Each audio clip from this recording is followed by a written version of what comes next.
Я помню. Я горжусь. Я люблю свою родину. Я считаю себя патриотом своей страны. Я помню, я горжусь. С таким девизом выходят в ринг российские спортсмены. Турнир по смешанным боям «Ермак Прайм Челлендж» посвятили 70-летию со дня Великой Победы. Сразу после патриотического ролика на ринг вышли не спортсмены, а организаторы турнира. Сегодня у нас турнир знаменательный, как никогда.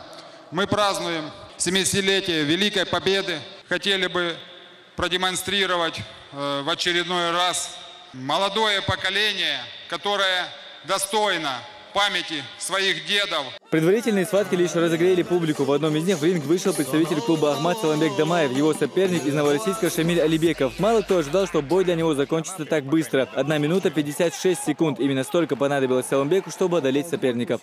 Хорошо взял. Треугольник есть, да. Сразу задушил. Молодец, прекрасно выучен Дамаев, я хочу сказать.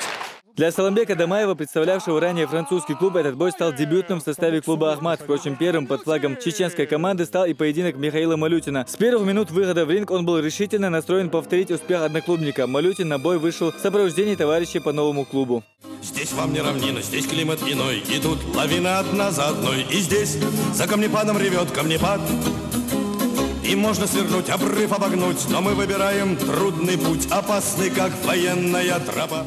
Противник Малютина Альберт Джапуев из Нальчика провел на профессиональном уровне всего лишь 3 поединка, и все без поражения. Начало боя в категории до 63 килограммов соперники начали с разведки. Почти весь первый раунд спортсмен из Нальчика провел в попытках сделать удушающий прием. Но Малютин нашел выход из непростой ситуации. Однако есть позиция. 10 секунд успеет ли? Вряд ли у Альберта такая же хорошая защита. Во второй пятиминутке Малютин переломил ход встречи, однако досрочного завершения боя так и не случилось. По итогам третьего раунда раздельным решением судей победу присудили Михаилу Малютину. Михаил Малютин! Тяжелый бой. Тяжелый бой. Я хочу приурочить, конечно же, эту победу к великой 70-летней победе в Великой Отечественной войне. Ну, а посвятить бой своему новому клубу и, конечно же, Абуразайду Висмурадову, который мне поверил, поддержал меня и всей команде. Спасибо большое, друзья. Михаил Малютин.